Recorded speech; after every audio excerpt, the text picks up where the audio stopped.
In previous lessons we talked about vectors and scalars, and if we remember correctly, vectors have both magnitude and direction,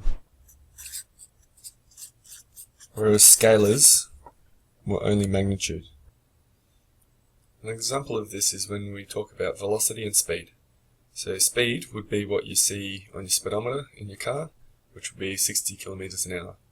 Whereas the velocity of your car would be 60 kilometers an hour north, for example. So it has both magnitude and the direction.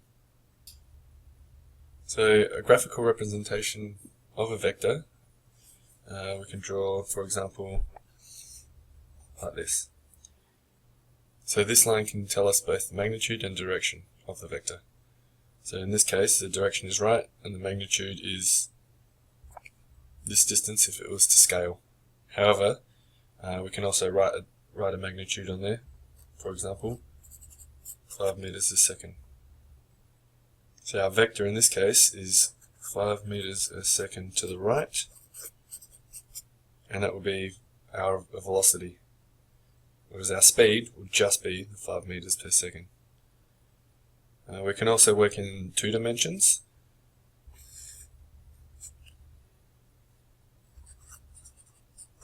So this would be 5 meters a second.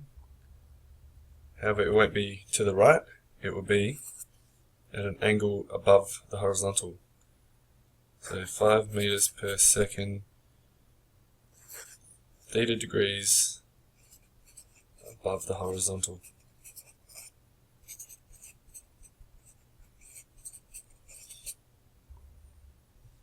So let's do another example.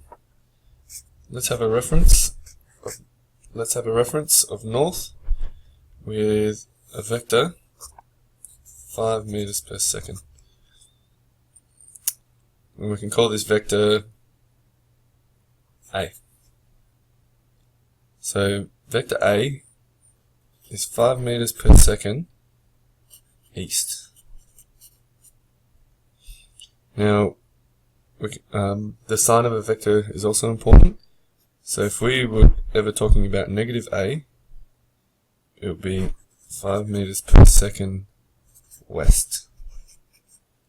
So what we've done there is, because it's a negative, the direction changes. However, the magnitude of it stays the same. So all we've done is flip the arrowhead on the other side. So if I drew negative A, it would look like this. It's in the opposite direction to A, however it's the same magnitude. Now when we're working with physics problems, we often have to combine vectors, either in addition or subtraction. So how do we go about this? So say working in 1 dimension for starters, we can have vector A being 5 meters a second to the right.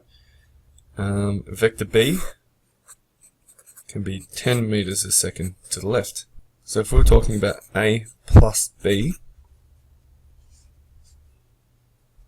we would do A starting from the tail going to the head, and then once we've reached this point, then we do our plus B. So from here we would go plus B, so 10 meters a second, and our result is a difference. So our result would be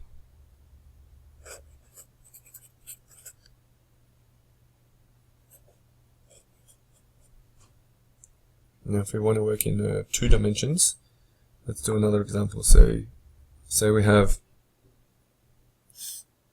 vector A like this, vector B like this, and we'll give them both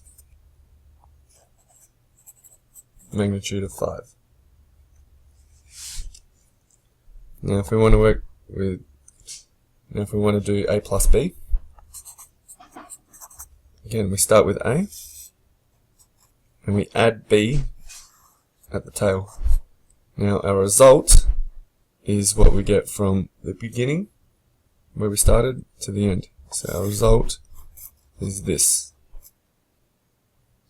We can also do this with multiple vectors, so if we had another one, which is C, we'll have A plus B plus C, and our result will go from the start to the finish, and that's our result. Now, to calculate the magnitude of the result, we can often use Pythagoras or trigonometry rules. So I'm going to do an example. Let's say we've got a river with a current 2 meters a second east. Now say we've got someone swimming across the river doing 1 meter a second, and they're going north. So what we want to know is, over the course of a second, for example, what their resultant velocity will be. So let's add them together. So we've got 2 meters a second, and we'll add 1 meter a second. And this is our result.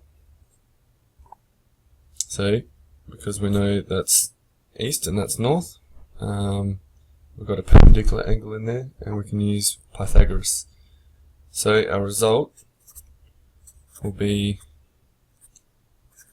using Pythagoras, 4, 5. So that's our result.